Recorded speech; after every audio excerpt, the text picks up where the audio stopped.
The other day, I was having a conversation with my friend Tika, and we started talking about identity.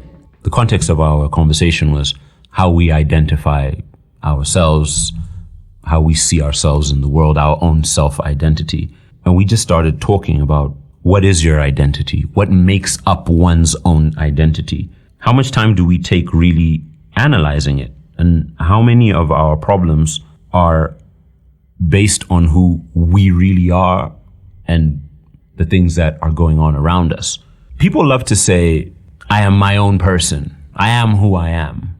But are you? What are you? I remember many years ago somebody telling me that we are all a sum total of all of our previous experiences. And I thought about that. And I thought about socialization, upbringing, conventions, religion, all the little pieces that you put together to make up one's own identity. And that identity is the face that we develop and put on and we show to the world. But I've recently had to come to terms and have a very, very difficult conversation with myself about my own identity and who I am or who I perceive myself to be. I recently had a conversation with a pastor who said to me, Twape, go and read up the phrase burden bearer. It's a phrase I wasn't familiar with. I'd never heard of it before. Burden bearer. And essentially it means exactly that. Somebody who bears the burden. And everybody can take their own time to read up on it. But the context with which I bring it up and the reason that I bring it up now is because I've recently had to come to terms with the fact that there are a lot of things that make up my identity that have actually nothing to do with me. Growing up as a kid, there was a phrase that we'd always use or would always hear in the house. Money doesn't grow on trees, my father would always say.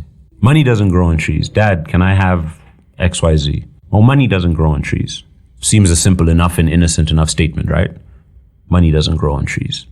The phrase money doesn't grow on trees, used by my father towards his children with regards to money, how to treat money, how to budget, how to value money, is a result and a direct influence of his own experiences and his upbringing and his context. What that in turn did is that I internalized that, and fast forward 30 years later, the way that I perceive money and see money is directly related to phrases like money doesn't grow on trees. It wasn't until this year that I had to come to terms with the fact that I'm actually afraid of money. I'm afraid of success. I actually wouldn't know what to do with money if you gave it to me because money doesn't grow on trees. Another example, don't bother starting a business in Malawi. All the money is with the Indians. There's no way that you can succeed. Get a job, work, get your salary, and that's your life. Now, this is the context and the perspective of a certain person. But what I had to come to terms with this year is that all of my entrepreneurial endeavors and my perception of entrepreneurship and doing business is directly related to the fact that I feel as if I'm destined to lose. But then it goes deeper than that, because I had to sit and witness conversations between my parents about money. So the conversations that I had to witness between my mother and father regarding money and finances and the way that it was dealt with in the home has directly affected how I perceive and react to conversations about finances in my own home with my wife. So when I look back and see moments where I felt as if my father was being emasculated or being spoken down upon by my mother, the moment my wife then says something about finances, what my brain processes is that this must be that. And then my reaction to that is not independent. Essentially what I've done is that I've transplanted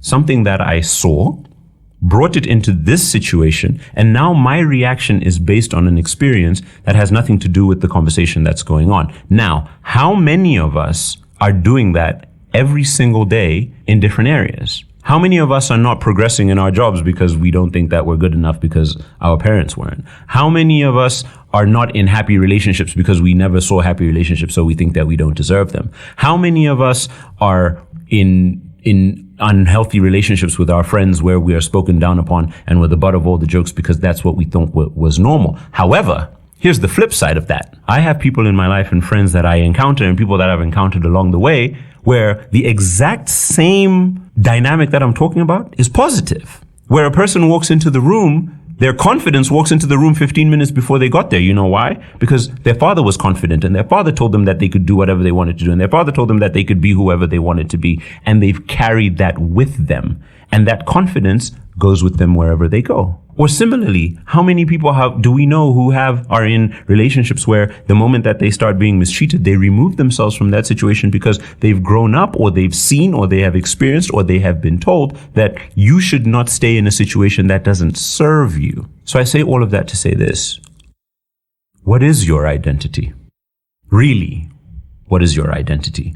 And how much of what it is that you think is your identity or your persona or your perspective on life or your approach on life is actually based on something else that you've seen and that you've experienced, but you haven't actually taken the time to say, this is what I want.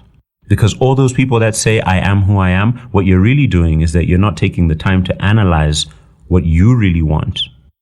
Taking the pieces of your past and your experiences that are positive and nurturing them and keeping them, and identifying the negative, toxic parts of your past and your experiences and discarding them and saying, these things no longer serve me. I haven't done it. I'm trying to do it. And I'm pretty sure that there are a lot of people out there that are trying or need to do it as well. Because after the conversation that I had with Tika, I had to go home and look in the mirror and say, who am I? Really?